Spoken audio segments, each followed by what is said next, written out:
இன்னைக்கு சப்ளிமெண்ட்ரியில அந்த கவி வீரராக முதலியார் எழுதின ஒரு பாட்டை கேட்போம். வீரராம முதலியார்ன்றது இங்கதான் செங்கல்பட்டு பக்கத்துல புதூர்ன்ற ஊர்ல இருந்தவர். அவர் வளர்ந்ததெல்லாம் வந்து அந்த பிவி களத்தூர், பொன்விளைந்த களத்தூர்ல தான் வளர்ந்தது. அவருக்கு வந்து கண்ணு தெரியாது. பெரிய பெரிய மைனஸ் பாயிண்ட் அவர் கண்ணு தெரியாது.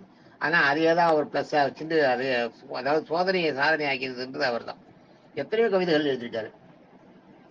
இவர் எழுதினது நிறைய சீட்டு கவி தான். சீட்டு கவின்றது என்னன்னா, சீட்டு எழுதி ஒருத்தர்கிட்ட கொடுத்து அனுப்புறது. ஏன்னா இவரால் போக முடியாது இல்லையா மூவ்மெண்ட். அதனால நான் எதிர வந்து உங்ககிட்ட பேசுற மாதிரி கணக்குல கொண்டுட்டு இந்த பாட்டை வாங்கி பார்த்துங்க, எனக்கு ஒரு உதவி தேவை செய்யுங்க அப்படின்னு கேட்கறது. யார் பேர்கிட்டையும், அரசர்கள்ட்டையும், பெரிய செல்வந்தர்கள்ட்டையும் கேட்கறதுக்கு அந்த சீட்டு கவின்னு சீட்டு எழுதி ஓலையாவே, அதையே கவிதையாகவே எழுதி இந்த சீட்டையே தூது அனுப்புறோம் இல்லையா, அது மாதிரி சீட்டையே கவிதையா எழுதி அந்த ராஜாக்களுக்கோ அந்த செல்வந்தர்களுக்கோ கொடுத்து அனுப்பி அவங்க கிட்ட உதவி கேட்கறது இல்லை பெருமை வாழ்த்திட்டு விடுறது. எதுவாக இருந்தாலும் என்ன சொல்லணுமோ அதை வந்து இவர் நேராக போக முடியாத பட்சத்தில் அந்த ஓலையில எழுதி கொடுத்து அனுப்புறது. அதுக்கு பேர் சீட்டு கவின்னு பேர். அந்த மாதிரி இவர் நிறைய சீட்டு கவி தான் எழுதியிருக்காரு. ஏன்னா இவரால் போக முடியாது இல்லையா. அது ஆனால் இலங்கைக்கெல்லாம் போயிட்டு வந்திருக்காரு இவர். இலங்கையில போய் அங்க ஒரு ராஜா கூட கொஞ்ச நாள் இருக்கவே இருந்திருக்காரு. அவர் ரொம்ப புகழ்ந்து பாடியிருக்காரு. இவர் எழுதின ஒரு பாட்டை கவனிங்க. ஏழாயிரம் ஏழாயிரம் கோடி எழுதாது தன்மனத்து எழுது படித்த விரகன். விரகன் அறிஞன். எது சொல்லினும் அதுவே அதுவேன சொல்லும் கவி வீர ஆகவும் விடுக்கும் ஓலை. சேடாதி பன்சிரம் அசைக்கும் கலாகரன் திரிபதகை குலசேகரன் தென்பாலை சேலன் ஜெயித்து தாகம் தீர்த்த செழியன் எதிர்கொண்டு காண்க.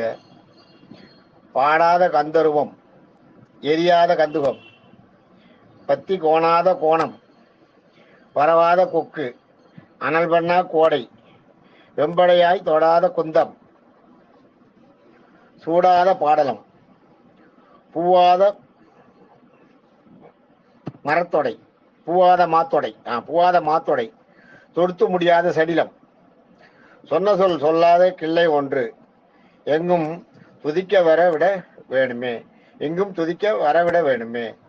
என்றது இவரோட பாட்டு. இந்த பாட்டு வந்து அதுதான் ஏழாயிரம் கோடி எழுதாத தன்மனத்து எழுதி படித்த விரகன் எது சொல்லினும் அதுவே என சொல்லும் கவி வீரராக விடுக்கும் ஓலை. சேடாதிபன் அசைக்கும் கலாதரன் திரிபதகை குலசேகரன் தென்பாலை சேலம் ஜெயித்து தாகம் தீர்த்த செழியன் எதிர்கொண்டு காண்க. பாடாத கந்தருவம் எரியாத கந்துகம் பத்தி கோணாத கோணம் பரவாத கொக்கு அனல் பண்ணாத கோடை வெம்படையாய் தொடரும் குந்தம் சூடாத பாடலம் பூவாத மாத்தொடை தொடுத்து முடியாத சடிலம் சொன்ன சொல் சொல்லாத கிள்ளை ஒன்று எங்கும் துதிக்க வர விட வேணுமே அப்படின்னு இவரோட இதனோட அர்த்தத்தை பாருங்க. ஏழாயிரம் கோடி எழுதாது. ஏடுன்னா பேப்பர்ல எழுதி வச்சுக்கிறோமே நூல், அதான் 7000 கோடி எழுதாது. இவர் கையால் எழுத முடியாது இல்லையா, கண்ணு இல்லை. அதனால 7000 கோடி எழுதாது. என்னால 7000 கோடி எழுத முடியாது. தன் மனத்து எழுதி படித்த விரகன். எழுததான் முடியாது. ஆனா நீங்க சொன்னீங்கன்னா போறோம். அப்படியே தன் மனசுலயே எழுதி போறான். மனசுலயே எழுதி பதித்த விரகன்னா திறமையுடையவன் அர்த்தம். அவ்வளவுதான். அறிஞன் அர்த்தம், திறமையுடையவன் அர்த்தம். எழுதி படித்த விரகன். எதையுமே என்னால எழுதி வைக்க முடியாட்டாலும் மனசுக்குள்ளேயே, அதாவது அவர் என்ன சொல்றாருன்னா, என்னால எழுதி மற்றவங்களுக்கு வெளியில கொண்டு வர முடியல, என்னால மனசுல நினைச்சதை வெளியில கொண்டு வர முடியல. அவர் அசிஸ்டன்ட் மட்டும் தான் பண்ணாரு. எல்லாத்தையும் பண்ண முடியாது இல்லையா. திடீர்னு ராத்திரி 1 மணிக்கு ஒரு யோசனை தோணும், ஒரு கவி தோணும், எழுந்து உட்காந்து அப்படியே எழுதுவாங்க. கவிஞர்களுக்கு அது உண்டு, பாரதியாருக்கு அது அந்த பழக்கம் நிறைய உண்டு. எப்போ தோணுதோ அப்ப டக்குன்னு ஒரு ஓலை எடுத்து எழுத ஆரம்பிச்சிடும், ஒரு பேப்பர் எடுத்து எழுத ஆரம்பிச்சிடும். பாரதியார் காலத்துல பேப்பர் வந்துருது. பேப்பரை வச்சுட்டு எழுத ஆரம்பிச்சிடும். பல பழங்கால புலவர்கள்லாம் கம்பர் காலம் எப்பவரெல்லாம் ஒன்று மனசுல தோணினா நேரத்தில் எழுந்து உட்காந்துட்டு டக்குன்னு எழுதுவார். அந்த சத்தியமுத்த புலவர் நாராய் பாட்டு பாடினது அப்படிதான். அது மாதிரி உடனே உட்காந்துட்டு பாடுறது எழுதுறதுன்றது அவங்களுக்கு அப்ப அது மாதிரி உண்டு. அது மாதிரி இவருக்கு வந்து அதை வந்து அப்படியே மனசுல நிறுத்தி வச்சு போறான். அதை வெளியில சொல்ல முடியாது. அதை சொல்ல எனக்கு கண்டு தெரியாதனால என்னால நான் நினைச்சதெல்லாம் சொல்ல முடியல. ஆனாலும் மனசுல பதிச்சு வச்சு அந்த திறமை உண்டு. எது சொல்லிலும் அதுவே சொல்லும். எது சொல்லிலும் அதுவே என்ன சொல்லணும்னா, என்ன ஒரு முறை யாராவது ஒருத்தர் ஒரு பாட்டை சொன்னாங்கன்னா, இல்லை ஒரு விஷயத்த சொன்னாங்கன்னா, அதை கேட்டு அப்படியே திருப்பி சொல்றேன், அந்த சக்தியும் எனக்கு உண்டு. அதாவது அதான் ஏகசந்த கிரகின்னு படிச்சிருக்கோம் இல்லையா முதல்ல, அந்த சக்தியும் எனக்கு உண்டு. அதனாலதான் முடியுது, இல்லாட்டா முடியாது. இவர் வந்து தசாவதானி, இந்த அந்த வீராமலை வந்து தசாவதானி, கண்ணு தெரியாத வழிய 10 பேர் சுற்றி உட்காந்துட்டு 10 கேள்வி கேட்டா 10 கேள்விக்கும் பதில் சொல்லக்கூடிய ஆற்றல் படைத்தவர். அததான் ஏகசந்த கிரகி இவர். அதுதான் சொல்ற, எது சொல்லினும் அதுவே என சொல்லும் கவி வீராகவன் விடுக்கும் ஓலை. கண் பார்வையில இந்த வீராகவன் விடுக்கிற ஓலை. சேடாதி பன்சிரம் அசைக்கும் கலாகரன். சேடன்னா பாம்பு, சேடாதி பன்சிரம், பன்சிரம்னா பல சிரம், பல தலைகள், சிரம்னா தலை, பல தலைகளுடைய ஆதிசேஷனும் கூட பல தலைகளுடைய பாம்பு வந்து ஒரு பாம்புக்கு வந்து ஒரு பக்கத்துல ஒரே தலை தான். இங்க இப்ப வந்து ஒரு 2 தலை பாம்பு, 2 சைடுல 2 தலை இருக்கும். ஏன் ஒரே சைடுல 4 தலை 5 தலை இருக்க பாம்பு கிடையாது. அது ஆதிசேஷன் மட்டும்தான் உண்டு. இவங்க 1000 படங்கள்ல எல்லாம் போடுறாங்களே ஒழிய ஆதிசேஷனுக்கு மட்டும்தான் ஒரே பக்கத்துல பல சிரங்கள் உண்டு. அந்த சேடாதிபன் சிரம்ன்றது இந்த இடத்துல வந்து ஆதிசேஷன் தான். சேடாதிபன் சிரன் அசைக்கும் கலாகரன். அவன் பல தடவை ஆதிசேஷன் தலையை கேட்டு அசைச்சு இன்புறக்கூடிய பாடும் கலைத்திறன். கலாதரன்னா பாடும் கலைத்திறன் பெற்றவன். அந்த மாதிரி கலையை உடையவன் யாரு? இந்த ராஜாவை சொல்றாரு. இப்ப பாடும் கலைத்திறன் பெற்றவன் திருபதகை குலசேகரன். திரிபதகைனா 3 பதகை. பதாகைன்றது வந்து உயர்த்தி பிடிக்கிறது. அந்த இது இருக்கு பார்த்தீங்களா, அந்த அறிவிப்பு. நம்ம பதாகைன்னு நம்ம பதாகையை தூக்கி பிடிக்கிறோன்றமே, பதாகைன்றது வந்து அவங்களுக்கு இருக்கிற அந்த சொத்து, அவங்களுக்கு இருக்கிற அந்த கெப்பாசிட்டி. அந்த பதாகைன்றது திரிபதகை. திரிபதகை குலசேகரன். திரிபதகைன்றது என்னன்னா, இந்த இடத்துல திரிபதகைன்றது ஆடல் பாடல் நடிப்பு 3மே முடியுமா அந்த ராஜாவால, குலசேகரன் அந்த ராஜாவால. அதான் சொல்ற திரிபதிகை குலசேகரன். ஆடல் பாடல் நடிப்பு என்ற 3 கலைகளை வல்லவனான குலசேகரன் அப்படின்னு நம்ம வச்சுக்கணும். அப்படிங்கிற தென்பாலை சேலம் ஜெயித்து தாகம் தீர்த்த. தென்பாலைன்றது பாலைன்றது பாலக்காடு, பாலைன்றது பாலைவனம், தார்பாலைவனம் இது ஒன்று இருக்கு நமக்கு ராஜஸ்தான்ல தார்பாலைவனம் இருக்குல்ல, அதனால அதுவும் பாலை தான். அதனாலதான் இங்க வந்து தென்பாலைன்னு சொல்றாரு. சொல்லும் போது தென்பாலைன்னா தெற்கு பக்கத்துல இருக்க பாலைன்றது பாலக்காடு, பாலக்காடுன்றத பாலைன்னு சொல்லுவாங்க. தென்பாலை சேலம் ஜெயித்து, தென்பாலையில பாலக்காடுல இருந்து சேலம் வரைக்கும் ஜெயித்து தன்னுடைய அந்த வீரத்தை மெய்ப்பித்தவர். தாகம் தீர்த்தன்னா வீரத்தை மெய்ப்பித்தவர் யாரு? செழியன் எதிர்கொண்டு காண்க. அந்த குலசேகர செழியன் அவர் சொல்றார்.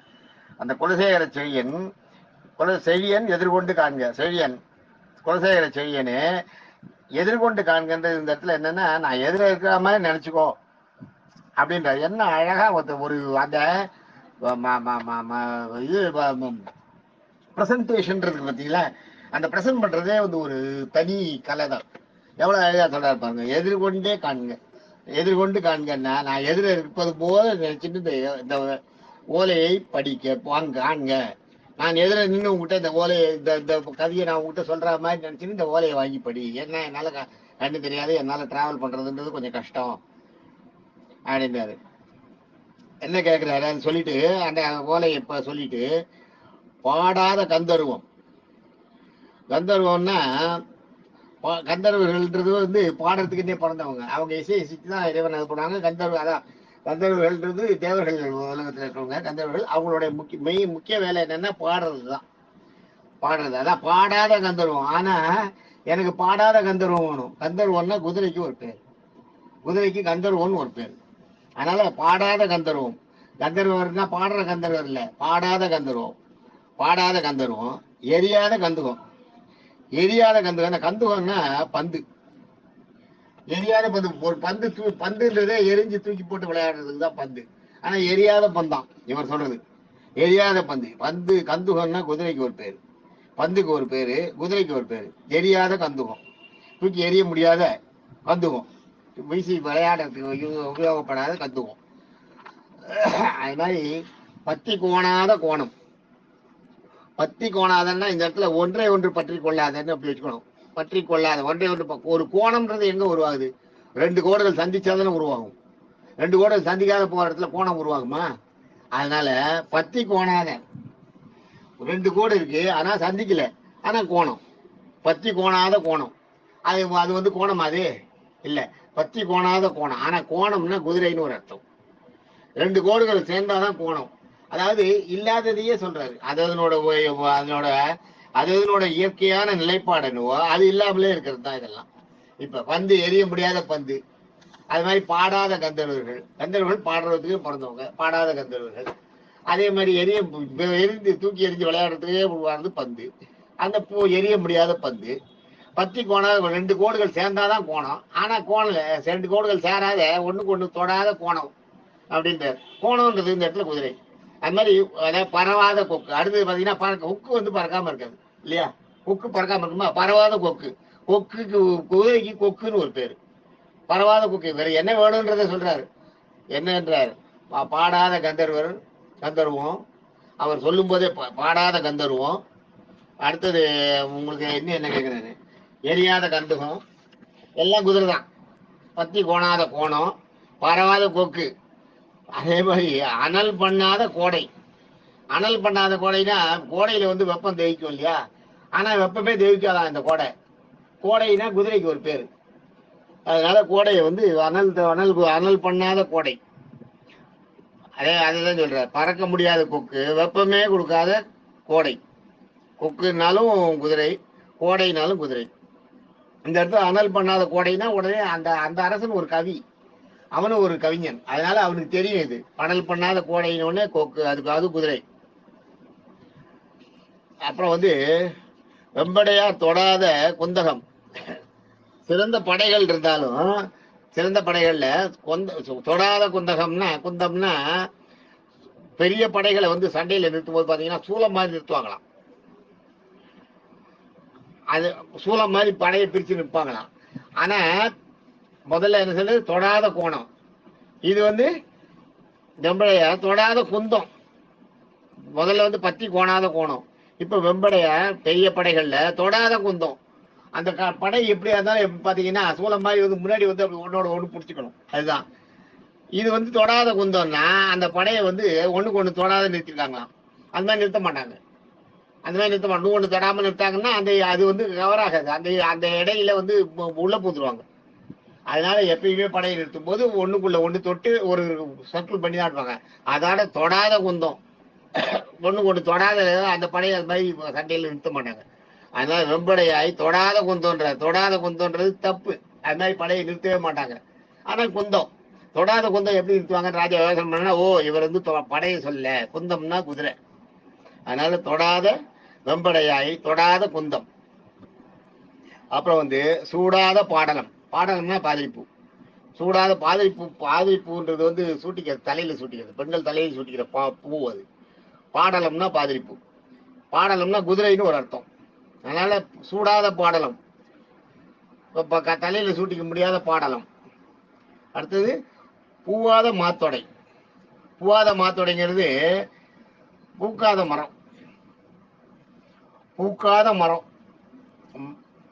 பூக்காத மான்னா குதிரை. மான்றது வந்து குதிரை, தொடைன்றது மரம். மான்னா விலங்குல குதிரைக்கு வந்து ஒரு மான்றது ஒரு பேர். மான்னா குதிரை. யானைக்கு மான்னு பேர் உண்டு. புலி, சிங்கம் அதுக்கெல்லாம் கூட மான்னு சொல்லுவாங்க. மான்னா மொத்தத்துல மிருகம். இது வந்து குதிரை வந்து மிருக வகையை சார்ந்ததுனால இந்த இடத்துல மான்றது குதிரையை சொல்றாரு. பூக்காத மா.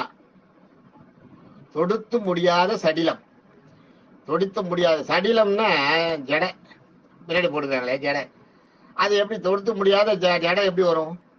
ஜடை தொடுக்கலன்னா ஜடையை நீங்க பின்னி, அதாவது தொடுத்து முடியாத மலர் மாலைகளை அணிய முடியாத ஜடைன்றாங்க. ஜடாமுடி வந்து ஜடையை நீங்க ஜடையா பின்னினா மட்டும்தான் அது ஜடை. இல்லாட்டா அது முடி. பின்னின அப்புறம் தான் ஜடை. அதான் இவர் தொடுத்து முடியாத சடிலம்னா அதாவது பின்னாத ஜடை அப்படின்றார். பின்னாத ஜடை இருக்காது இல்லையா? பின்னாத ஜடை தான் தொடுத்து முடியாத சடிலம். அது மாதிரி பூவும் வைக்க முடியாத, தொடுத்து முடியாத சடிலம் அப்படின்னா. சடிலம்னா குதிரை. அதனால பின்னாத ஜடை வர இருக்காது. பின்னாத முடிதான். பின்னின அப்புறம் தான் அதுக்கு பேர் ஜடை. அதனால இங்க வந்து பின்னாத ஜடைன்றாரு. ஏதாவது இல்லாதையே சொல்றாரு எல்லாம். ஜடை ஆனா பின்னல, பின்ன அப்படின்னு அர்த்தம். அடுத்தது வந்து சொன்னது சொல்லா கிள்ளை. கிளி வந்து சாதாரண சொன்னது சொல்லும் கிளிப்பிள்ளைன்னுவாங்க. ஆனா இந்த கிள்ளை வந்து சொல்லாத. கிள்ளைனா குதிரைக்கு ஒரு பேரு. அதனால இந்த கிள்ளை வந்து சொல்லாதான், திருப்பி சொல்லாதான்.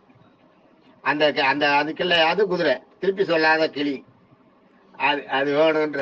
அது குதிரை ஒன்று எங்கும் துதிக்க வர விட வேணுமே.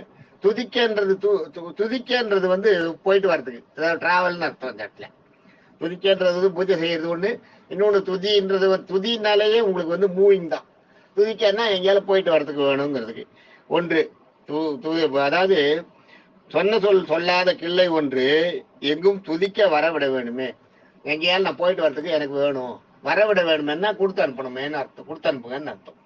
வந்திருக்கேன், இதை எடுத்துட்டு சீட்டை எடுத்துட்டு இருக்கேன், அவங்ககிட்ட எனக்கு ஒரு குதிரை கொடுங்க, குதிரை ஒன்று கொடுத்து அனுப்புங்க, நான் வெளியில போயிட்டு வரதுக்கு என்னால முடியல அப்படின்றார். இதுல அதுதான் சொல்றாரு. இதுல அவர் என்ன அவர் சொல்லும் போதே பாருங்க, கந்தர்வம் பாடாத, அதாவது கந்தர்வம் ஆனா பாடாது. கந்தர்வர்களுக்கே உரித்தாங்க அந்த தொழிலாளர் அந்த பாட்டை பாடாது.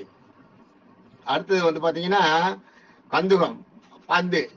நீங்க என்னதான் நீங்க பந்து விளையாட முடியாத பந்து, பாடாத கந்தர்வம், விளையாட முடியாத பந்து, இரு கோடுகள் சேராத கோணம், அது மாதிரி பறக்காத கொக்கு, பறக்க முடியாத கொக்கு, அது மாதிரி வெப்பத்தோட சூடே இல்லாத கோடை, வெப்பத்தோட சூடே இல்லாத கோடை. அடுத்தது குந்தம்னு ஒண்ணு சொல்றாரு பாருங்க, வெம்படையாய் தொடாத, அதாவது சூளத்துல அந்த இது ஒரு மாதிரி படை, ஒண்ணுக்கு ஒண்ணு தொடாத படை, ஒண்ணுக்கு ஒண்ணு டச் ஆகாத நிறுத்தப்பட்டிருக்கிற படை. பாடலம் சூட முடியாத பாடலம், தலையில சூட முடியாத பாதிரிப்பூ. அது மாதிரி வந்து பின்னி முடியாத ஜடை. பின்னி முடியாததுக்கு பேர் ஜடையே கிடையாது. ஆனா இவர் அந்த மாதிரி பின்ன முடியாது, ஜடை ஆனா பின்ன முடியாது. கிளி ஆனா பேசாது, சொன்னதை சொல்லாது, அந்த மாதிரி சொல்றார். பாடலம் பாதிப்பு ஆனா சூட முடியாது. குந்தம் பெரிய படை ஆனா ஒண்ணுக்கு ஒண்ணு சேராது. குந்தம் சேராதுக்கு பேர் படையே கிடையாது. ஒண்ணுக்கு ஒண்ணு டச் ஆகாத நிறுத்தப்படுறது வந்து படையே கிடையாது. அது மாதிரி பறக்காது ஆனா கொக்கு, ஒண்ணுக்கு ஒண்ணு தொடாது கோடு ஆனா கோணம் அப்படி சொல்றாரு. அது மாதிரி பாத்தீங்கன்னா ஒண்ணுக்கு ஒண்ணு தொடாத கோணம். நீங்க எதை பாத்தீங்களா, சூடாத பாடகம் சொல்லியாச்சு. அப்ப பூக்காத மரம், சாதாரணமா மரம் வந்து பூக்கும் இல்லையா, பூக்காத மாமரம்ன்றது அது சொல்றேன். பூக்காத மான்னா மரம் இருக்கும் ஆனா பூக்காது. பெரும்பாலான மரங்கள் பூக்கும், ஒன்னு ரெண்டு அது வந்து இந்த மரங்கள் இருக்கும், அதே கணக்கு இல்லை இதுல. நம்மளுக்கு மொத்தத்துல பெரும்பாலும் மரங்கள்லாம் பூக்கிற மரங்கள் தான். ஆனா இந்த மரம் பூக்காதான். தொடுத்து முடியாத சடையில, ஆனா சடை இருக்கும் ஆனா முடியாது. சடை இது முடி இருக்கும், பின்னி இருக்காது ஆனா ஜடை, அதுக்கு பேரு சொல்லாத கிளி.